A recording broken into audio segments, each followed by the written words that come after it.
Nós vamos iniciar o capítulo 23º, o servo bom. Então, se todos já estão aí localizados, Humberto de Campos começa dizendo a respeito do assunto o que segue. A condenação das riquezas se firmara no espírito dos discípulos, com profundas raízes, a tal ponto que, por várias vezes, foi Jesus obrigado a intervir de maneira a pôr termo a contendas injustificáveis. De vez em quando, Tadeu parecia querer impor aos assistentes das pregações do lago e a entrega de todos os bens aos necessitados.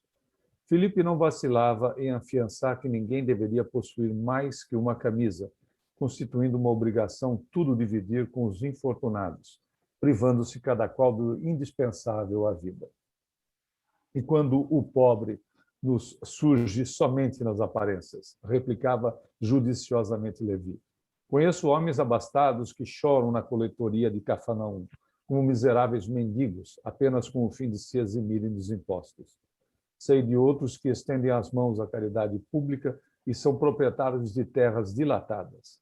Estaríamos edificando o reino de Deus se favorecêssemos a exploração?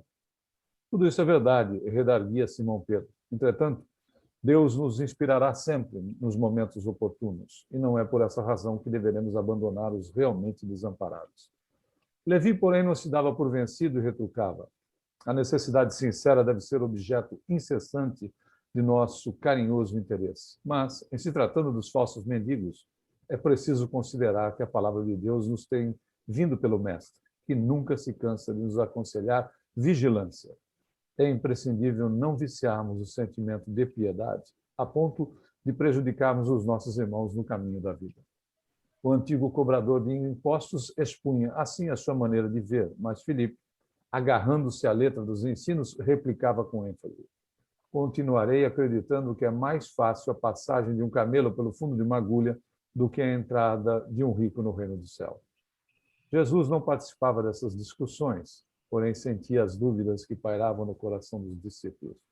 E, deixando-os entregues aos seus raciocínios próprios, aguardava a oportunidade para um esclarecimento geral. Passava-se o tempo e as pequenas controvérsias continuavam acesas. Chegara, porém, o dia em que o mestre se ausentaria da Galileia para a derradeira viagem a Jerusalém. A sua última ida a Jericó, antes do suplício, era aguardada com curiosidade imensa. Grandes multidões se apinhavam nas estradas. Um publicano abastado, de nome Zaqueu, conhecia o renome do Messias e desejava vê-lo. Chefe prestigioso na sua cidade, homem rico e enérgico, Zaqueu era, porém, de pequena estatura, tanto assim que, buscando satisfazer ao seu vivo desejo, procurou acomodar-se sobre um sicômoro, levado pela ansiosa expectativa com que esperava a passagem de Jesus. Coração inundado de curiosidade e de sensações alegres, o chefe publicano, ao aproximar-se o Messias, admirou-lhe o porte nobre e simples, sentindo-se magnetizado pela sua indefinível simpatia. Altamente surpreendido, verificou que o mestre estacionara ao seu lado e lhe dizia com acento íntimo: Zaqueu, desce dessa árvore, porque hoje necessito de tua hospitalidade e de tua companhia. Sem que pudesse traduzir o que se passava em seu coração, o publicano de Jericó desceu de sua improvisada galeria, possuído de imenso júbilo. Abraçou-se a Jesus com prazer espontâneo e ordenou todas as providências para que o querido hóspede e sua comitiva fossem recebidos em casa com a maior alegria. O mestre deu o braço ao publicano e escutava atento as suas observações mais insignificantes, com grande escândalo da maioria dos discípulos. Não se tratava de um rico que devia ser condenado? Perguntava Filipe a si próprio. E Simão Pedro refletia intimamente. Como justificar tudo isso se Zaqueu é um homem de dinheiro e pecador perante a lei? Há breves instantes, porém, toda a comitiva penetrava na residência do publicano, que não ocultava o seu contentamento inexcedível. Jesus lhe conquistara as atenções, tocando-lhe as fibras mais íntimas do espírito com a sua presença generosa. Tratava-se de um hóspede bem amado, que lhe ficaria eternamente no coração. Aproximava-se o crepúsculo quando Zaqueu mandou oferecer uma leve refeição a todo o povo, em sinal de alegria, sentando-se com Jesus e os seus discípulos sobre um vasto alpendre. A palestra versava sobre a nova doutrina e, sabendo que o mestre não perdia ensejo de condenar as riquezas criminosas do mundo, o publicano esclarecia com toda a sinceridade de sua alma. Senhor, é verdade que tenho sido observado como um homem de vida reprovável, mas desde muitos anos venho procurando empregar o dinheiro de modo que represente benefícios para todos os que me rodeiam na vida. Compreendendo que aqui em Jericó havia muitos pais de família sem trabalho, organizei múltiplos serviços de criação de animais e de cultivo permanente da terra. Até de Jerusalém, muitas famílias já vieram buscar em meus trabalhos um indispensável recurso à vida. Abençoado seja o teu esforço, replicou Jesus, cheio de bondade.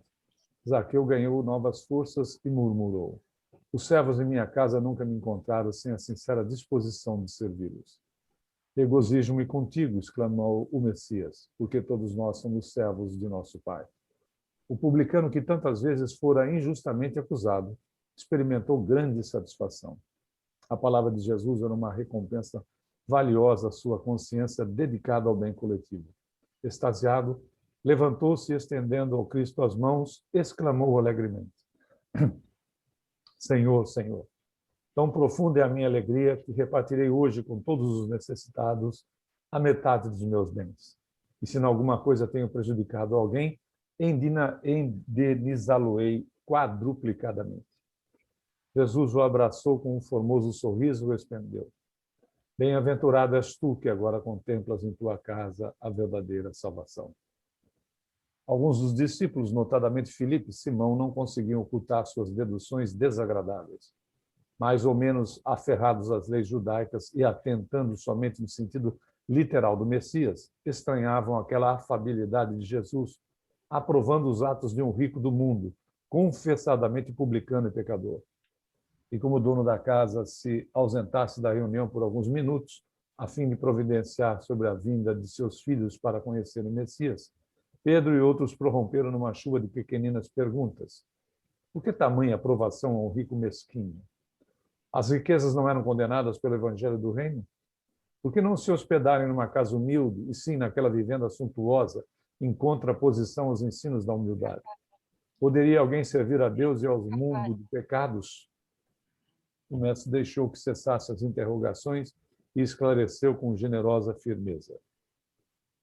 Amigos, acreditais porventura que o evangelho tenha vindo ao mundo para transformar todos os homens em miseráveis mendigos? Qual a esmola maior? A que socorre às necessidades de um dia ou que adota providências para uma vida inteira? No mundo vivem os que entesouram na terra e os que entesouram no céu. Os primeiros escondem suas possibilidades no cofre da ambição e do egoísmo, e, por vezes, atiram moedas douradas ao faminto que passa, procurando livrar-se de sua presença. Os segundos ligam suas existências a vidas numerosas, fazendo de seus servos e dos auxiliares de esforços a continuação de sua própria família. Estes últimos sabem empregar o sagrado depósito de Deus e são seus mordomos fiéis à face do mundo. Os apóstolos... Diga. Beto, o Rafael está com a mão levantada aqui. Eu não... ótimo. Não, tudo bem, não tem problema, não. Só queria fazer um comentário aqui. Primeiro, a beleza da passagem e da lição, né? Onde, mais uma vez, aí, a didática de Jesus vai mostrar que o radicalismo, né, de achar que a riqueza era condenável, né, e que viver na miséria era o que se esperava daqueles que fossem seguir a proposta de Jesus.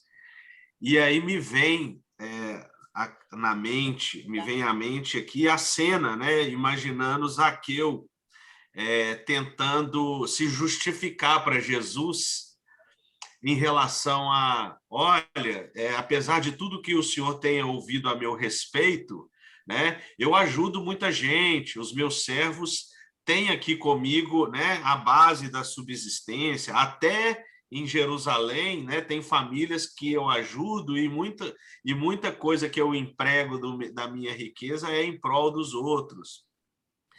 Em todas as duas vezes que ele comenta, né, Jesus não repreende, né,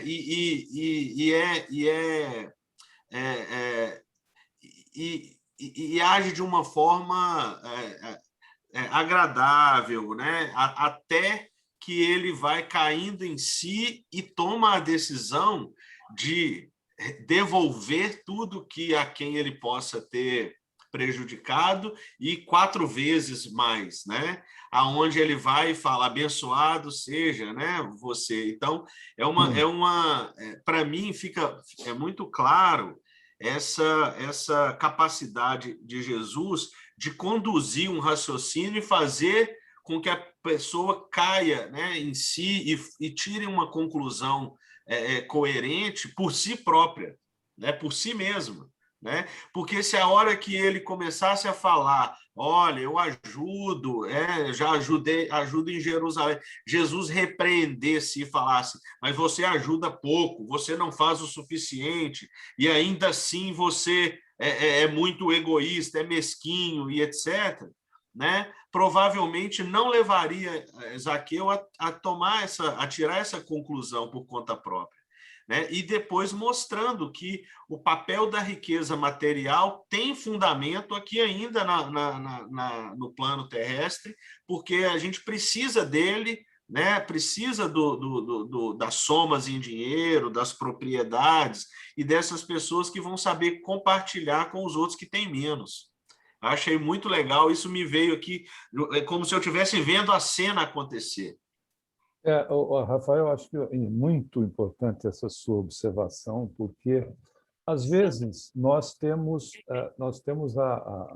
nós não é generalizando, né, pessoal? Nós temos uma postura condenatória, achando que missionário é só gente que vem em situação de dificuldade. O empresário, né, os grandes empresários que dão emprego para milhares de criaturas são missionários naquela área. Né? Nós temos missionários em todas as áreas. Né? Tem os missionários da área de tecnologia, os missionários da área voltada para a ciência, seja médica, seja ela em que área for. Não é? Os missionários que são grandes empresários. E porque se isso, a questão da missão está voltada para a necessidade do espírito naquele período.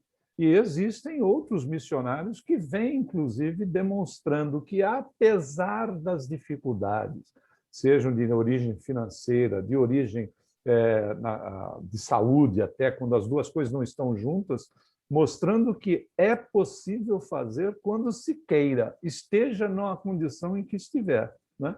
Acho que as suas observações foram muito providenciais em relação a esse aspecto.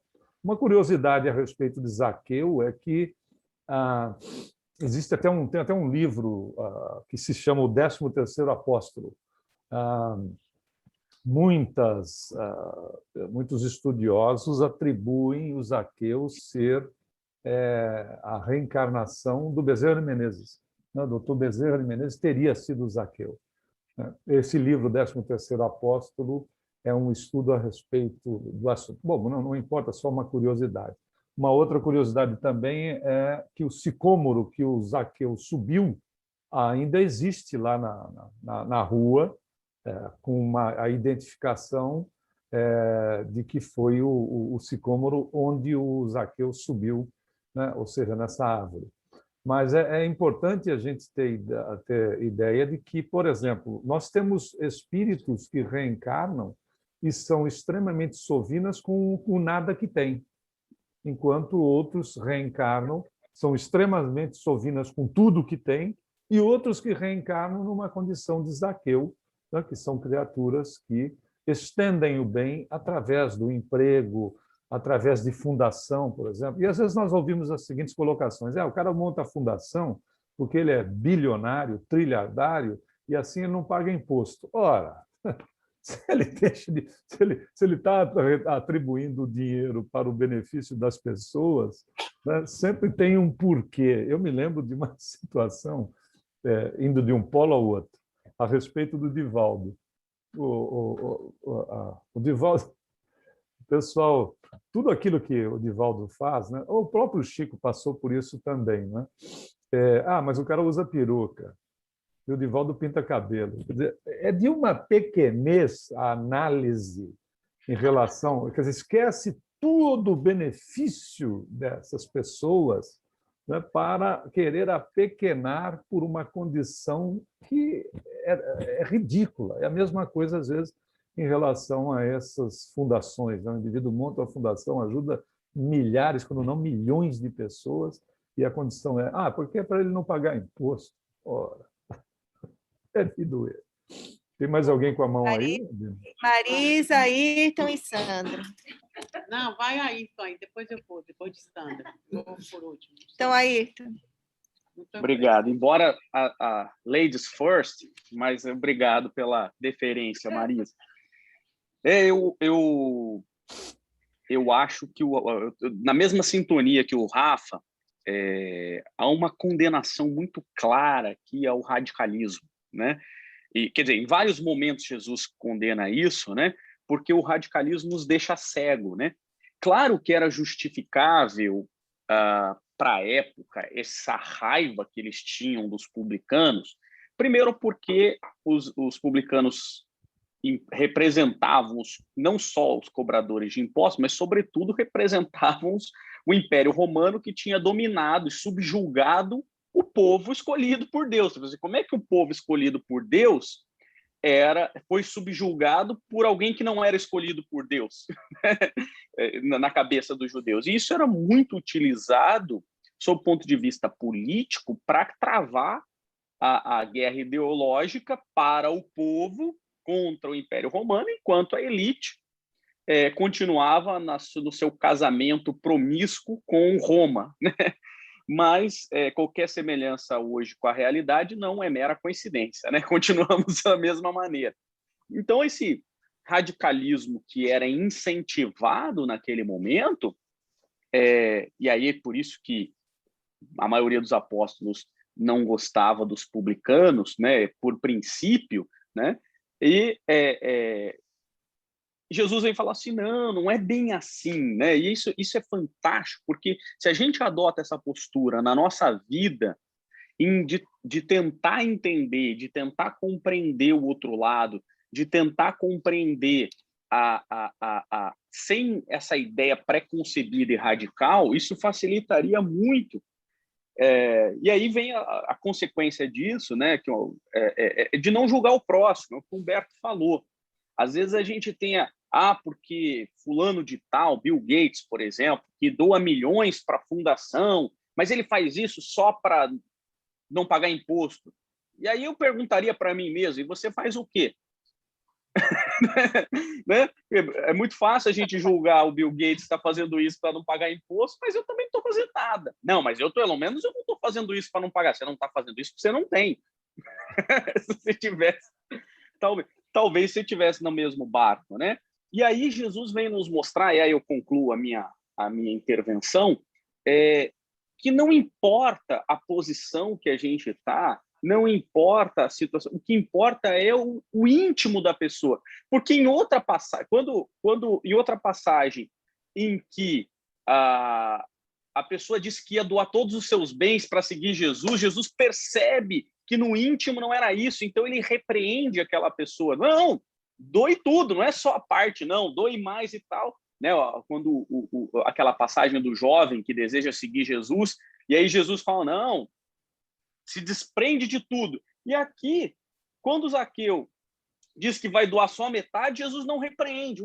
Qual é a idiosincrasia disso? Porque se você pega só ao pé da letra, parece que Jesus é bipolar, né? Porque uma hora ele repreende o jovem que queria doar tudo para seguir ele, mas não queria de íntimo coração. E agora Zaqueu, que na sua boa vontade, porque Jesus percebe que a grande missão dele não era só o fato de doar e retribuir, mas era também, como o Humberto coloca, gerar emprego, de ajudar o outro. Quer dizer, a fortuna tem a sua prova, mas também tem a sua utilidade, né? Então, eu acho que é fantástico quando a gente conseguir, e aí eu concluo, olhar o mundo com os olhos de Jesus, que é sem radicalismo, tentando compreender o próximo, tentando compreender a intimidade daquela boa intenção e sendo rigoroso conosco mesmo, e não com os outros, né? Acho que esse é o ponto, né? É isso aí. Sandra, Eu achei muito legal o que o Ayrton colocou, e aí eu fiquei pensando, né? Se há um julgamento, e nesse caso aqui eu senti muito como uma condenação mesmo de Zaqueu. Mas o fato que me chama a atenção, que eu acho curioso, que mesmo eles condenando, mas eles foram lá. Eles foram na casa, eles comeram da comida, eles se serviram. E aí eu lembrei um pouco da gente, né? Eu condeno, mas eu me sirvo daquilo também que me convém. Então, aí é mais um ensinamento que eu acho muito legal, muito rico, assim, para nós, porque eu me vejo muito neles, quando não, eu condeno, mas eu também, naquilo que me convém, eu também vou sofrer um pouco. E o outro ponto que eu acho curioso, que eu acho assim, maravilhoso, é a forma em como Jesus ensina. E ele ensina de uma maneira, para mim, assim, visceral.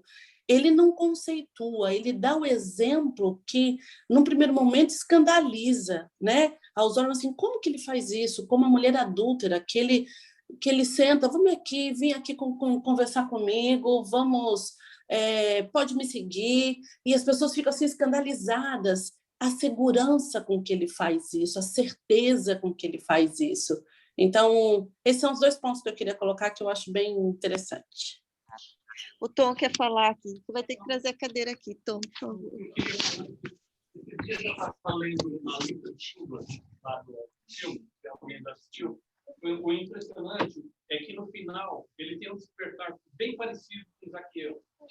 Não deu para ouvir o que o Tom está falando. chega para cá. Eu estou falando que eu estava lendo a lista de Schindler, né? Vocês lembram do filme, do livro? E ele tem no final ele tem um despertar muito parecido com a vida de Zaqueu. Ele chega, ele fala: eu poderia ter vendido meu carro, eu conseguiria ter libertado mais 10 pessoas. Meu anel, eu podia salvar mais 2 pessoas. E ele começa a ter essa crise, esse despertar, essa crise de consciência nele, né? E é o caminho que Zaqueu está tendo, porque ele está indo para esse caminho, né? É mais ou menos isso, não é isso? Era isso que eu ia falar. É isso? Por isso que eu deixei, porque quando o Rafa falou sobre aquela coisa de Jesus ter surpreendido os apóstolos, né, por causa de dar essa vez toda a um publicano, já que o publicano sempre maltratava os menos favorecidos, isso também ativa nos apóstolos o orgulho ainda, não, tem que ser nós aqui, nossa classe, né, defendendo. E Jesus traz a lição, que toda lição que Jesus traz dói muito. Doía muito neles, né? E hoje em nós, porque nos surpreende, sempre surpreende, por causa justamente dessa ideia de união, de fraternidade, né? De família. Então, a gente não se vê no outro. Então, a dificuldade de se ver no outro nos faz condenar. E Zaqueu, a gente vê aí, Humberto, pela leitura, que ele não, de repente, viu Jesus ali, subiu na árvore e aí despertou como se por passe de mágica, entendeu? Então, ele mostra a Jesus o caminho que ele já vinha seguindo. Ele já vinha com essa ideia de ajudar os mais pobres, de servir aos servos dele, que eu achei lindo isso, e de Jesus depois dizer a ele: abençoado seja o teu esforço. E quando ele fala que os servos de minha casa nunca me encontraram sem sincera disposição de servi-los, aí Jesus diz: agora eu regozijo-me contigo, né? Porque todos nós somos servos do Pai, como que ali ele concluiu. Você chegou ao ponto que devia chegar para eu poder parar você e descer da árvore. Eu só falei com você porque eu queria realmente ouvir da sua boca você assumir agora esse novo homem, esse espírito novo que surgiu durante essa encarnação. Então, a gente vê que esse despertar não é só para aqueles que já estavam bonzinhos, né? A gente vê que é para Paulo de Tarso, que era ruinzinho, para o Zaqueu, que era Então, Jesus trouxe esses extremos assim para mostrar que a gente já está na porta de entrada do céu, minha gente. Só falta alguns passinhos. Só falta abrir o olho Só para. falta descer da árvore. Nós, como Zaqueu, como Paulo, como a mulher adulta, temos as Falta nossas descer da árvore. características, né, fora do estudo, de sermos pessoas, né, bem materialistas na nossa vida do dia a dia, com filhos, com a família, com o trabalho, né? Mas a gente ouvindo isso é tão bom, porque vai fazendo o que aconteceu com Zaqueu, vai limpando, tirando essas forças negativas, chegando ao ponto de, num momento qualquer, que com certeza será desta vida, vamos ter esse encontro com Jesus tão gostoso, né? Eu sempre acho que a gente vai ter esse encontro na hora do desencarne. Quem vai receber a gente é Jesus, perguntando, olha, desci da árvore, olha, me estendi a mão, olha, botei você na estrada de Damasco, e aí? Né? O que é que você quer que eu faça agora? E aí a gente poder se quedar e dizer, o que queres que eu faça? Ativar o modo vontade em nós. Vontade. Eu acho que é esse o nosso propósito nessa encarnação, como espíritas, né, que decidimos ser. É ativar mais fortemente esse propósito. Esses apegos. Né? Então, a gente vê que, às vezes, a gente distancia, volta, e pega mais no tranco, e daqui a pouco... Mas está tudo certo, está tudo certo. Não podemos nos achar assim no final da linha, de jeito nenhum. A gente tem que se estimular achando assim, puxa vida, já teve encarnações que eu nem olhava para um processo desse de crescimento. Eu só olhava para a minha vida pequenininha daquela encarnação. Hoje, apesar de tudo, da dor, dos sacrifícios, dos problemas, né? Seja, como o Humberto disse, pode estar como um Bill Gates, como pode estar como o rapazinho ali sem trabalho. Todos estão para o orgulho, todos estão para a sovinice, para o egoísmo, ou para a grandeza de alma. Não importa a sua condição, né? É isso aí. Vai. Ok, vamos em frente? Acho que só uma observação, além da observação de todos, que foram excelentes, a Sandra fez uma colocação a respeito de Jesus ensinava ponto. Né? É interessante notar, quando você tem plena consciência e consciência tranquila, porque são duas coisas ao mesmo tempo, né? Ali Jesus era 100%, não era, né? Porque é 100% consciência e, obviamente, 100% consciência tranquila. Você fala e ponto. Né? Fala sem ofender, fala a mais obviamente, e vão ficar lá, né? Gente de biquinho, outro vai fazer tromba e coisas do gênero, né? Mas aí paciência, né? O processo dele era educacional, né? A metodologia dele era da educação. Então, obviamente, ele falava e ponto.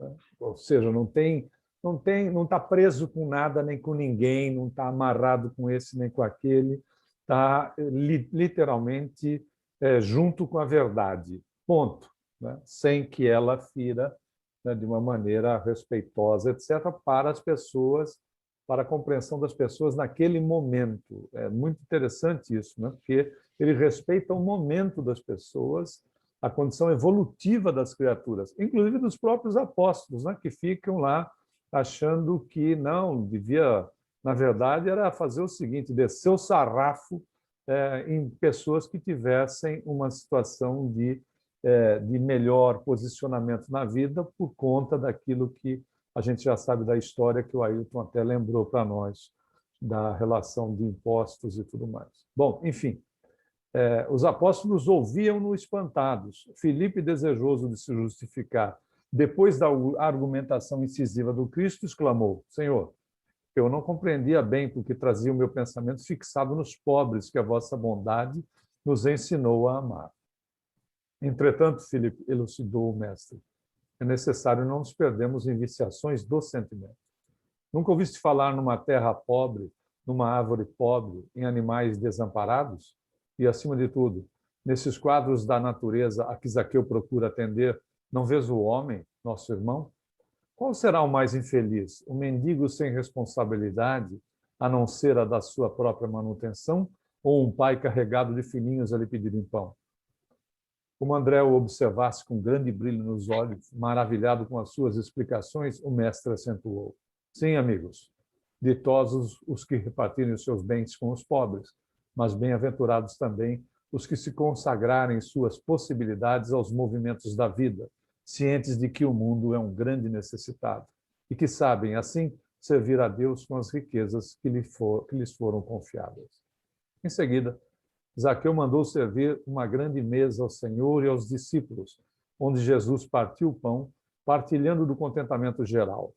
Impulsionado por um júbilo insopitável, o chefe publicano de Jericó apresentou seus filhos a Jesus e mandou que seus servos festejassem aquela noite memorável para o seu coração. A Sandra lembrou, né? Na hora de comer e beber, está tudo certo. Vamos aproveitar Tá tudo lindo, tá tudo maravilhoso. Vamos aproveitar a ocasião. Mesa farta. Oba! Pois é. Nos terreiros amplos da casa, crianças e velhos felizes cantaram hinos de cariciosa aventura, enquanto jovens em grande número tocavam flautas, enchendo de harmonias o ambiente. Foi então que Jesus, reunidos todos, contou a formosa parábola dos talentos, conforme a narrativa dos apóstolos. E foi também que, pousando enternecido e generoso olhar sobre a figura de Zaqueu, seus lábios divinos pronunciaram as imorredoras palavras: bem-aventurado sejas tu, servo bom e fiel. Terminou o capítulo. Se alguém tiver alguma observação... Tanto que foi até Bezerra. Só queria comentar aqui o azar que nós demos de não ter conseguido entrar na casa do Zaqueu aquele dia e ficamos lá fora condenando ele e achando estranho Jesus ter escolhido a casa dele, né? E passando fome, inclusive, do lado de fora. E com fome. Ainda passando fome. A despeitados, porque o pessoal estava na festa e nós não. Aí pronto, morreu de fome lá fora.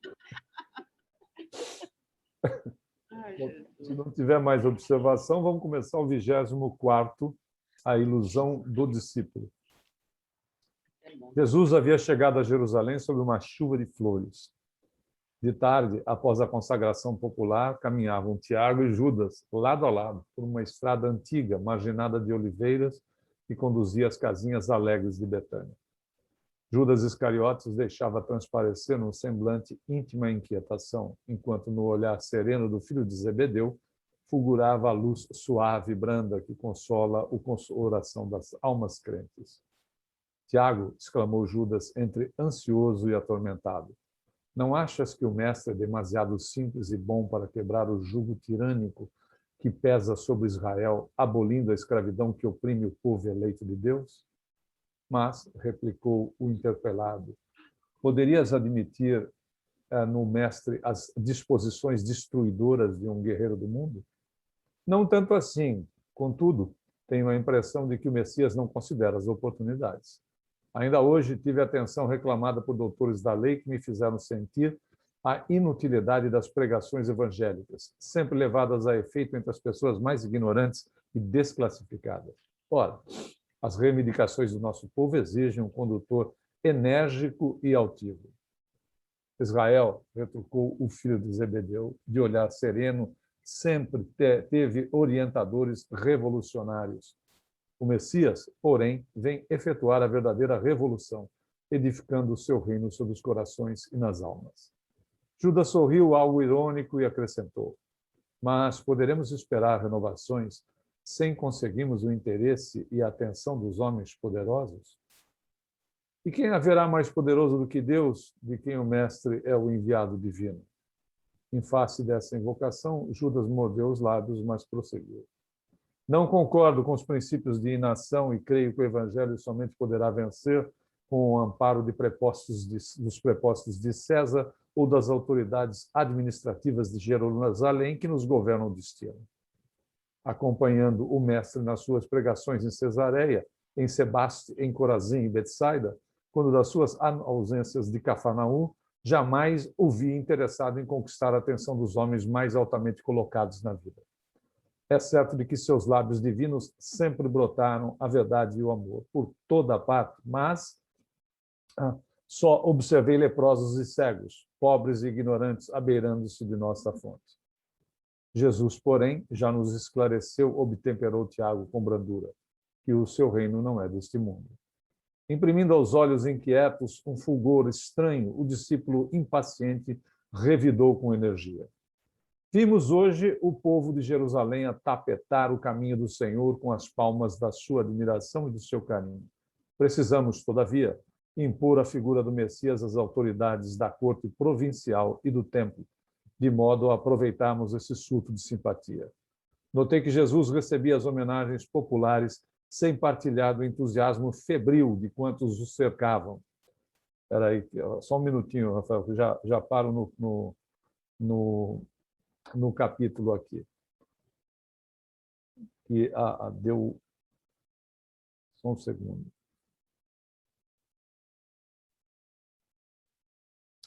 Voltando, notei que Jesus recebia as homenagens populares sem partilhar do entusiasmo febril de quantos o cercavam.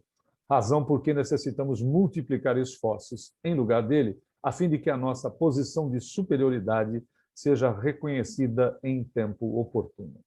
Diga. Não, eu queria só acrescentar aqui, me despertou mais um ponto de vista a respeito de Judas, né? que é uma figura que tanto na posição que esteve, né? como escolha de Jesus, tanto nos ensina em vários aspectos. Eu fiquei pensando aqui, quando ele inicia esse diálogo com Tiago, e ele tinha uma personalidade muito forte nessa direção de querer vencer, né? e de querer que o evangelho tivesse sucesso a partir do poder, da aproximação com a elite, com César e companhia, né? Eu fiquei pensando o seguinte, que Judas talvez fosse, depois de Mateus, o apóstolo que tivesse um pouco mais de capacidade intelectual e de conhecimento, né? Ele tinha alguns conhecimentos um pouco mais amplos do que os demais.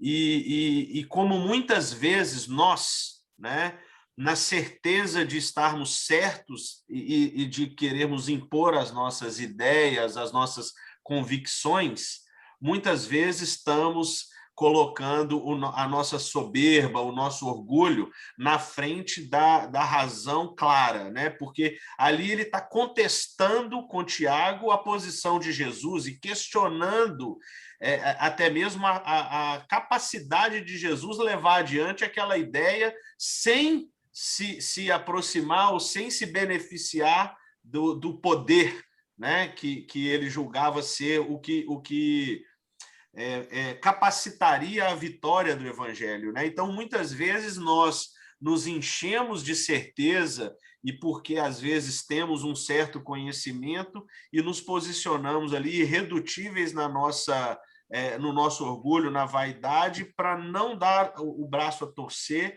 né, a outras ideias que, muitas vezes, são a solução para os problemas. É interessante a sua observação. Me veio, Judas era um político iludido, não é verdade? Um político iludido. Na realidade, se a gente parar para pensar, ele era um político equivocado, completamente equivocado, porque ele colocava essas questões do poder. Mas me chamou a atenção, sabe o quê? Na leitura e na sua fala, foi a questão dos detalhes narrados por Humberto de Campos nessa passagem, onde deve haver, quer dizer, no plano espiritual existem recursos para você, como se fizesse, não é assim, né? Mas como se fizesse uma viagem no tempo, aonde pode ser observado cada detalhe daquilo que está acontecendo sem que haja interferência do observador no que está sendo observado. Porque é de uma riqueza de detalhes nessas colocações do Judas que impressiona, né?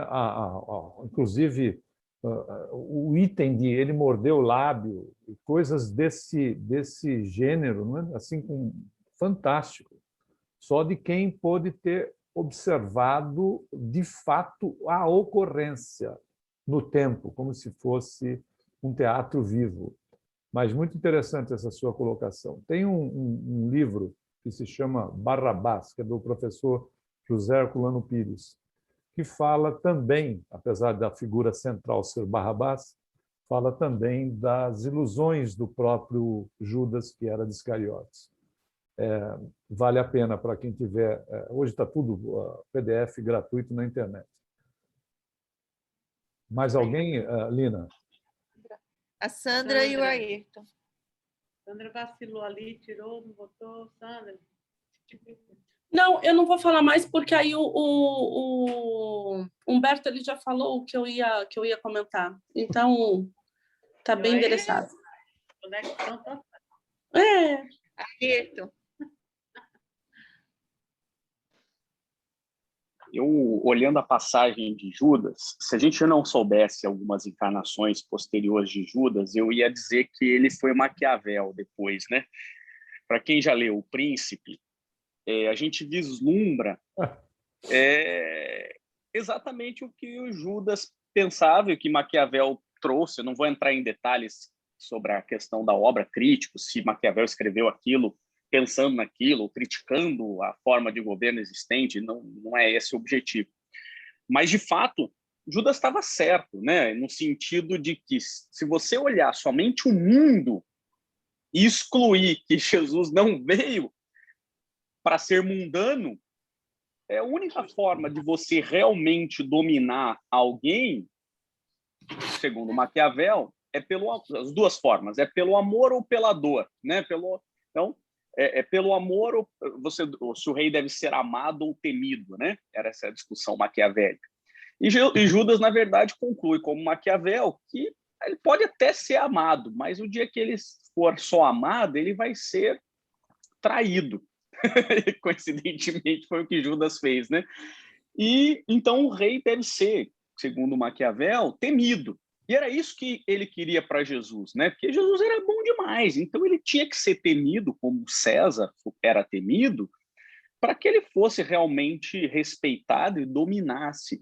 E aí Judas esqueceu, quer dizer, vê como ele não foi tocado, né? Como os demais apóstolos, de que não é só o reino de Jesus, não é desse mundo, é o que representa isso, né? Essa representação, olha, eu não estou aqui para dominar o mundo como vocês estão pensando, porque para dominar o mundo já tem César e vai virar um monte de outros iguais a esse, né? Até que o domínio seja pela pureza de coração, passo a passo, coração a coração. Então é genial, porque a gente vislumbra o quanto Judas manteve-se materialista, focado, mesmo tendo contato com Jesus, e quanto todos os outros apóstolos conseguiram compreender o fora da matéria que Jesus veio nos trazer, Judas ainda se manteve. Mas eu sempre olho para os apóstolos tentando encontrar esse mesmo defeito em mim, porque eu encontro todos os defeitos dos apóstolos em mim. Eu sempre, todos eles estão em mim. E às vezes eu me pego, e por isso que eu acho que a lição do apóstolo é essa, né? Eu gostaria de encontrar todas as virtudes deles em mim, porque Judas também tinha suas virtudes, mas eu encontro mais os defeitos. E às vezes a gente fica, o quanto a gente ainda é materialista, o quanto a gente, no sentido não só de apego à matéria, mas o esquecimento, às vezes, do mundo espiritual e do plano extracorpóreo que Jesus veio nos apresentar. Ele fala, olha, fique tranquilo, não importa se você é carpinteiro ou se você é como Zaqueu, um publicano rico. O que importa é a transformação íntima no sentido evolutivo, né? E não esse domínio físico, o enriquecimento físico. E às vezes quanto a gente esquece isso, quanto a gente é muito mais Judas do que Tiago. Nesse sentido, esse acho que é o cuidado que a gente tem que ter. Quando eu falo a gente, eu estou falando para mim, tá? Só uma coisinha Eu acho também que os apóstolos, eles representam assim vários tipos, né, de virtudes, algumas virtudes, e dureza de coração que nós todos possuímos. Agora, a gente vê, por exemplo, Judas e Zaqueu, a diferença de como você pode ser tocado por uma mensagem, né, e fazer a sua transformação. E Exato. isso está também em todos nós, um pouco disso está em todos nós, essa dificuldade que a gente tem de acreditar em nós mesmos, de acreditar na vida, né? Acreditar talvez no Deus que a gente ainda não alcance, mas acreditar na verdade, na vida, na sua vida, no que você está fazendo e pode fazer a mais por você. Então, eu acho fantástico essa coisa dos apóstolos terem sido escolhidos, né? Uns duvidando, outros já não gostando, mas não gostando tanto ao ponto de ser leal, né? No momento crítico, né? Então é muito bacana ser muito materialista, e isso entre as mulheres também terem suas dificuldades e poderem umas superarem, outras não. Então a gente vê que é assim que caminha a humanidade. A gente vai aos pouquinhos, cada um no seu tempo, cada um naquilo que pode, e é desse jeito. E a gente não pode exigir mais da gente do que a gente pode dar, nem do outro também o que o outro pode dar, e cada um fazer o seu esforço. Eu acho que o esforço próprio é que é a grandeza. Judas fez tudo o que podia na convivência com Jesus. Olha que ali, né? Ao vivo e a cores, mas é aquele olhar material que ele tinha, empresarial e de grandeza, e só vai para frente quem faz isso ou aquilo. E tem gente que tem essas convicções muito, né? Essas ideias muito assim, enraizadas ainda. Não só pode assim. Desse outro jeito, nunca vai dar certo, entendeu? E aí a gente não pode fazer nada, é assim mesmo, né? Sandra. É verdade. Eu quero comentar agora, a Marisa trouxe uma coisa que eu achei muito legal, que no fundo, como a gente disse ontem, né, no nosso estudo de ontem também, a gente é muito mais frágil do que perverso. Porque na ideia de Judas, e uma ideia que eu posso dizer que é quase pueril, né? Às vezes a gente se embriaga com a nossa própria pequenez, porque ele se sentiu meio que semideus ali, quando ele fala, não, vamos entregar Jesus, depois eu solto ele, e a gente vai ter o poder, e ele vai continuar sendo a parte boa. Então, precisa ter a regra, precisa ter o braço forte, que Jesus não vai ter, eu vou fazer esse lado, e Jesus vai continuar fazendo. Então, assim, às vezes a gente se embriaga com a nossa pequena autossuficiência, né? Achando que a gente consegue desbravar o mundo sozinho. E aí, mais à frente, que vai dizendo no livro, quando ele vê o que ele fez, aí ele cai em si. Aí ele olha o quão pequenininho ele é, o quanto ele foi iludido. O Humberto foi perfeito quando ele coloca que ele era um político iludido, e ele foi iludido. E aí, quando ele toma consciência disso, acho que é muito de nós, né? Quando a gente toma consciência de que a gente não é do tamanho que a gente pensa que a gente é, que a gente não é o estrategista que a gente pensa que a gente é, que a gente se ilude em achar que a gente é Maquiavel e a gente não é, entendeu? Eu acho que aí a gente começa a entender o nosso tamanho. E aí eu gosto do que a Marisa traz, para cada um a lição que nos cabe. Para Zaqueu foi aquela lição, né? E eu posso dizer que talvez Zaqueu fosse tanto quanto materialista como Judas, mas para Zaqueu aquela experiência o comportou. Para Judas não seria suficiente. E se a gente olhar para nós, é a mesma coisa. Jesus, Deus, vai nos dar a lição que nos toca, né? Que nos faz, de fato, seguir adiante. E aí, se a gente for pegar, quando Humberto coloca, só fazendo um gancho ali, quando Humberto coloca sobre Judas ser um político frustrado, ele tem razão absoluta. Porque se a gente pegar todos os ditadores que eu conheci, eles começaram como um salvador. Idi Amin, todos eles. Se você for pegar, eles vinham com um propósito de liberar, de trazer a liberdade, a paz, a harmonia, né, dentro daquela convicção, daquela região subjulgada. e a partir do momento que eles tomaram o poder, se desvirtuaram, né? E claro que Jesus jamais faria isso, mas principiologicamente não fecha com a lição de Jesus, porque Judas quis contrário ao princípio de Jesus, né? Tomar o poder pela força e depois impor a paz. Isso não deu certo em lugar nenhum. Pode ir, desculpa. Não, Foi é só para... Napoleão, né? Uma missão construtiva e ele não aguentou e o poder tomou conta. Não, é só um parênteses. Haja visto tudo isso que foi colocado, né? Que nas próprias palavras de Judas, aí, segundo Humberto de Campos, né? Ele usa o termo, né? Aproveitar o surto de simpatia, e depois ele fala que a nossa posição de superioridade seja reconhecida, ou seja, ele estava colocando a missão do evangelho como uma posição de superioridade e isso contraria de todas as maneiras a proposta de Jesus, né? Equivocado, ele é equivocado. Diana. Nós. Bom dia, gente. É sobre Judas também. É que eu fui criada na Igreja Católica, né? E a gente sempre... eu sempre achei lindo aquele quadro da Última Ceia. E aí eu ficava me perguntando por que esse homem estava ali, um homem que levou Jesus para a morte. Porque eu não conseguia entender essa questão. Perguntava, todos amavam tanto Jesus, e por que ele teve coragem de fazer isso? Levar ele para... Eu criança, né? Adolescente, essas coisas. E aí vi aqueles... época de Semana Santa, né? O pessoal passa a noite fazendo Judas, de pano, para malhar, e era um pé capado, nada.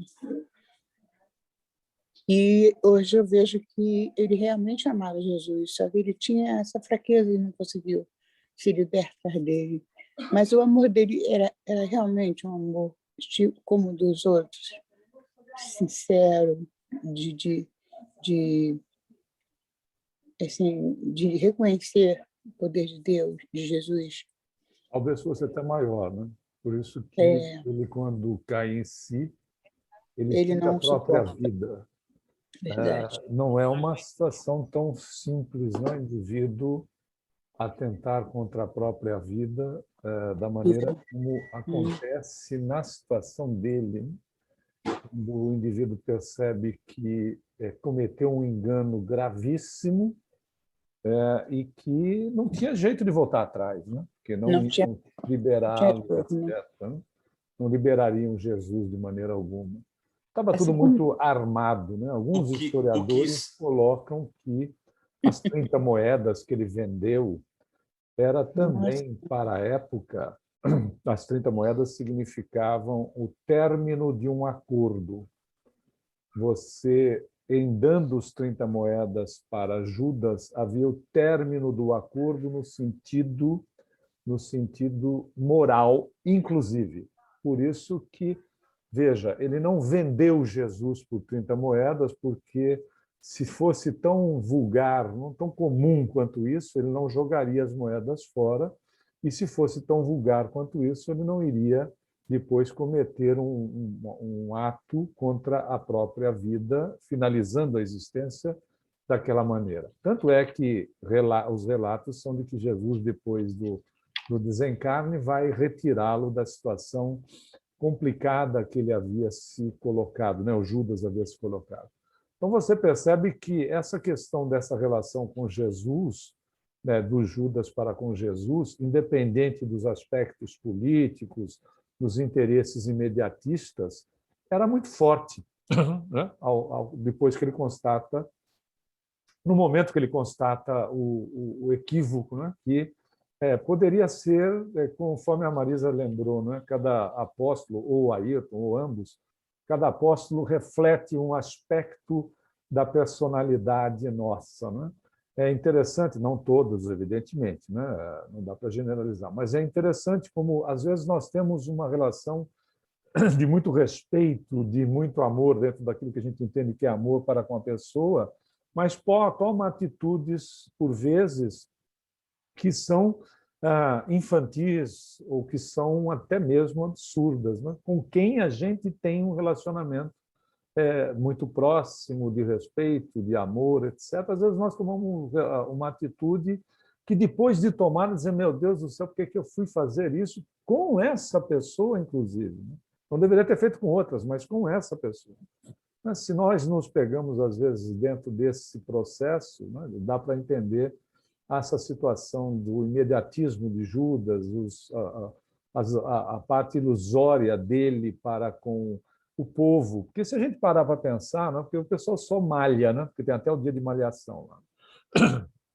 Ele era um indivíduo voltado para os interesses também coletivos, dentro daquilo que ele acreditava, né, dentro da visão dele. Por isso que, em relação às questões do Evangelho de Jesus, ele era iludido.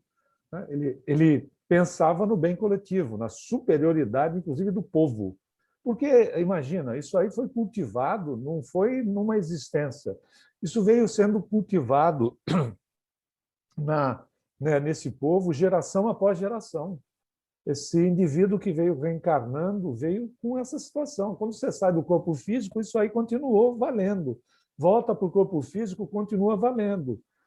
Por isso que a gente vê regiões de ódio, onde as pessoas continuam se matando. Eticamente, eu não vou citar A, B ou C. Continuam se matando, continuam lutando entre eles, porque é uma situação que vem sendo mantida ao redor, às vezes, de séculos, que vem sendo mantida a divisão, a agressão, etc.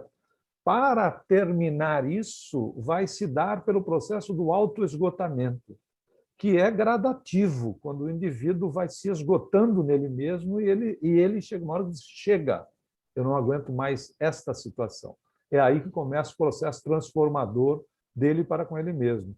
Então, veja, ele também tinha uma visão equivocada, evidentemente, mas coletiva, de uma coisa que, como superioridade de raça, etc. Nós não vemos isso ainda hoje? Nós não vemos aspectos de supremacia branca, etc. Bom, e aí por aí vai, né? E por aí vai. Depende de cada região do globo, né? Estamos usando apenas ilustrando com esse detalhe. Mas é uma realidade. Por vezes, nos nossos dias, nós vemos isso. Povos, por vezes, se sentem superiores, ou pela cor, pela posição financeira, etc, etc, etc. Ayrton. Obrigada, Humberto. Diana, eu gostei bastante da tua observação, né? Na minha vida, eu malhei uma vez o Judas, né? Depois eu fiquei com uma crise de consciência. Eu era criança ainda. Eu era muito criança. E era uma coisa habitual, né? No sábado de Aleluia, a gente malhar o Judas. Mas depois que isso aconteceu, eu vi um propósito equivocado naquilo que estávamos fazendo, né? Aliás, foi na casa da tia Josi, mas não por culpa da tia Josi, que está aí nos assistindo, né? A Joseli. E aí a gente percebe, Você né? se viu lá, né, no Judas? Eu me vi no Judas, com certeza. E quanto, quer dizer, e depois eu comentei isso com meu pai, né? Falei, nossa, eu me senti, eu lembro que eu era pequenininho assim. E aí meu pai virou para mim e falou assim: se Jesus perdoou Judas, quem somos nós para não perdoá-lo, né? E isso ficou muito na minha mente, né? E aí, com o passar dos anos, a gente percebe o quanto Judas, e aí o Espiritismo vem nos trazer isso não só no Boa Nova, mas também lá no Paulo Estevão, né? O quanto realmente Judas amava Jesus de maneira equivocada. E uma das coisas que me chama a atenção, depois de vários filósofos já trabalharam sobre o que fazer, né? Mas destaca-se em especial para mim o Immanuel Kant, né? E ele analisando todas essas formas de como a gente deve proceder, eu gosto de algumas frases dele que talvez se Judas tivesse contato com Kant não faria, mas eu tenho isso em mente todas as vezes que eu tenho um dilema moral, como diria Kant, né? A primeira delas é: sua mãe contaria com... Eu anotei algumas que eu vi aqui na mente. Sua mãe contaria com orgulho as suas ações para suas amigas? Aí, se Judas tivesse perguntado, né, mesmo com a boa intenção, porque a intenção de Judas era colocar Jesus no poder, né? Ele não via Jesus com essa força. Mas aquela atitude, esse dilema moral que a gente... Será que se eu fosse Judas, a minha mãe contaria com orgulho aquela minha ação para as amigas dela? Olha, meu filho fez isso. Ou você teria vergonha de contar para os outros como fez aquela boa ação? Por mais que você tenha uma boa ação, Kant pergunta, né? Você teria vergonha de contar para os outros como fez? Uma outra frase que eu acho interessante é: se todos fizessem a mesma coisa que você pretende, todos no mundo, 7 bilhões de pessoas fizessem a mesma coisa que você vai fazer, seria bom para a humanidade? Para fazer uma outra frase de Kant, para fazer o bem que você tenciona fazer, você precisará fazer algo que você não terá orgulho depois? Então, são frases que vêm exatamente, porque Kant faz uma análise, inclusive, dessa questão bíblica, né? E ele conclui de maneira fantástica esses dilemas morais, como às vezes a gente se coloca num dilema de maneira equivocada, como Judas. Porque se a gente responde essas perguntas, com certeza a mãe de Judas não contaria com orgulho que ele fez. Então já é um motivo para não se fazer, né? E eu acho que tantos filósofos já estudaram essa questão de Judas e dos demais apóstolos, que a gente deve aprender com essa filosofia, porque isso veio também para nos abrir a mente e expandir a nossa consciência, né? É isso.